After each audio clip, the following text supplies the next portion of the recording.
Corona का कहर जारी है।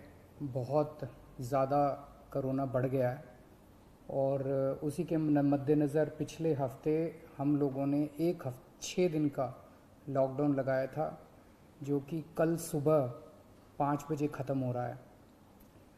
जिस तरह से तेज़ी से केसेस बढ़ रहे हैं दिल्ली के अंदर, उसको देखते हुए ये लॉकडाउन लगाना बहुत ज़रूरी हो गया था। ये एक तरह से आखिरी हथियार है कोरोना के से डील करने के लिए, लेकिन जिस तरह से केसेस बढ़ रहे थे, ये आखिरी हथियार इस्तेमाल करना ज़रूरी हो गया था। लेकिन अभी भी कोरोना का कहर जारी है और कोरोना कम नहीं हो रहा। तो इसीलिए उसके मद्देनज़र कई लोगों के भी, जनता के बीच में भी जब हम लोगों ने बात करने की कोशिश की, सबका मत यही है कि लॉकडाउन को भी और बढ़ाना चाहिए। तो लॉकडाउन को दिल्ली के अंदर 1 हफ्ते के लिए और बढ़ाया जा रहा है, अगले सोमवार को सुबह 5 बजे तक के लिए। इस दौरान हमने देखा, लॉकडाउन के दौरान की संक्रमण दर, पॉजिटिविटी रेट जिसको कहते हैं, ये लगभग 36-37% तक पहुंच गई। आज तक इतनी संक्रमण दर हमने दिल्ली में तो नहीं देखी, बाकी दुनिया भर में हो सकता हुई हो कहीं पे, लेकिन 36-37% तक संक्रमण दर पहुंच गई। पिछले 1-2 दिन से थोड़ी सी कम हुई है, आज 30 के नीचे आई है, 29 पॉइंट कुछ आई है।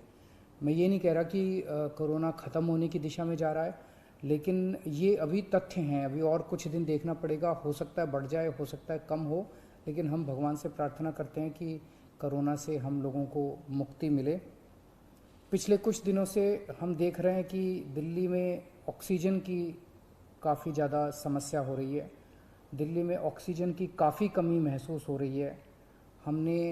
दिल्ली की इस वक्त ज़रूरत 700 टन की है और हमें केंद्र सरकार से 480 टन अलॉट हुई है। कल 10 टन और अलॉट किया केंद्र सरकार ने, 490 टन अब दिल्ली को अलॉट हुई है। लेकिन ये पूरी अलॉटमेंट भी अभी दिल्ली में नहीं आ रही है, इसका भी काफ़ी कम, एक तरह से कल 330-335 तक ही दिल्ली पहुंची है। तो 700 टन की ज़रूरत है इतने कोरोना की महामारी में, उसके मुकाबले में 330-335 ही पहुंच रही है।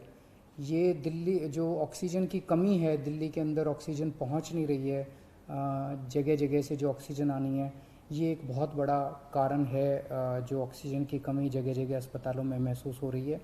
लेकिन हमारे ऑफिसर्स, हमारे सभी मंत्रीगण, हमारे सभी लोग रात रात भर पिछले कुछ दिनों में, जब से ऑक्सीजन की कमी हुई है, एक एक अस्पताल जहाँ जहाँ कमी है वहाँ सप्लायर से, मैन्युफैक्चरर से, ट्रक ड्राइवर से जो लेके आ रहा है, उससे फ़ोन कर करके कोशिश कर रहे हैं कि समय पे अस्पताल में पहुँचे। मैं ये नहीं कहूँगा कि सारी कोशिशें कामयाब रही, कई जगह फेल भी हुए हम लोग, और कई जगह हम समय पे ऑक्सीजन पहुंचाने में हमारी टीम कामयाब भी हुई। तो सबसे पहले तो मैं उनको जो रात रात भर काम करके और अस्पतालों तक ऑक्सीजन पहुंचाने की जो लोग भी कोशिश कर रहे हैं, उन सबका मैं धन्यवाद करना चाहता हूं कि इतने मुश्किल समय में इतनी मेहनत कर रहे हैं। क्योंकि ऑक्सीजन इतनी इस वक्त कीमती है, इतनी कम है, तो उसका मैनेजमेंट करना बहुत ज़रूरी है। तो उसको मैनेजमेंट करने के लिए भी अब कल से ठोस कदम उठाना चालू किया। हमने एक वो पोर्टल टाइप बनाया है और ऑर्डर जारी कर दिए गए हैं, जिसमें हर 2-2 घंटे में मैन्युफैक्चरर से लेके और अस्पताल तक, एंड यूज़र तक, हर एक को 2-2 घंटे के अंदर अपनी ऑक्सीजन की पोजीशन बतानी पड़ेगी। कि मैन्युफैक्चरर को बताना पड़ेगा कि पिछले 2 घंटे के अंदर कितने ट्रक उसके निकले, सप्लायर को बताना पड़ेगा कि कितने ट्रक उसके दिल्ली के अंदर, दिल्ली की तरफ जा रहे हैं, अस्पतालों को बताना पड़ेगा कि पिछले 2 घंटे में कितनी इस्तेमाल हो गई, कितने घंटे की और बच गई। ये सारी चीज़ें ताकि दिल्ली सरकार को पता रहे कि कहाँ कमी आने वाली है।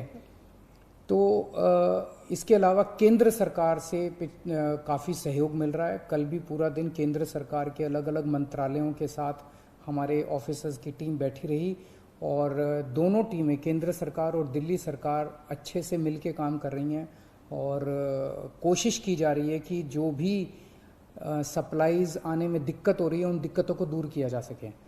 और मैं समझता हूँ कि आने वाले कुछ दिनों के अंदर ये बहुत ज़्यादा अफरा तफरी का जो आलम है ये ठीक हो जाना चाहिए। कल हम पूरी कोशिश कर रहे हैं कि जहाँ से भी, और केंद्र सरकार से तो मदद मिल रही है, और भी जहाँ से भी हम लोगों को ऑक्सीजन मिल सके, ऑक्सीजन के टैंकर मिल सके, पूरे देश से, दुनिया भर से हम पूरी कोशिश कर रहे हैं। कल देश के सभी मुख्यमंत्रियों को मैंने चिट्ठी लिखी है कि अगर आपके यहाँ, आपके राज्य में, गवर्नमेंट में या किसी कंपनी में कोई ऑक्सीजन की पॉसिबिलिटी हो तो हमें ऑक्सीजन मुहैया कराइए, ऑक्सीजन टैंकर मुहैया कराइए। कुछ एक राज्यों के साथ बातचीत भी शुरू हुई है, जब भी कुछ कॉन्क्रीट नतीजे आएंगे मैं आपको ज़रूर बताऊंगा। लेकिन बहुत ज़्यादा कठिन परिस्थिति है, इन कठिन परिस्थितियों के अंदर सब मिल के काम कर रहे हैं। मैं उम्मीद करता हूं कि ये जो इतनी बड़ी इमरजेंसी क्रिएट हो गई है, इससे हम लोगों को जल्द छुटकारा मिलेगा। बहुत बहुत शुक्रिया।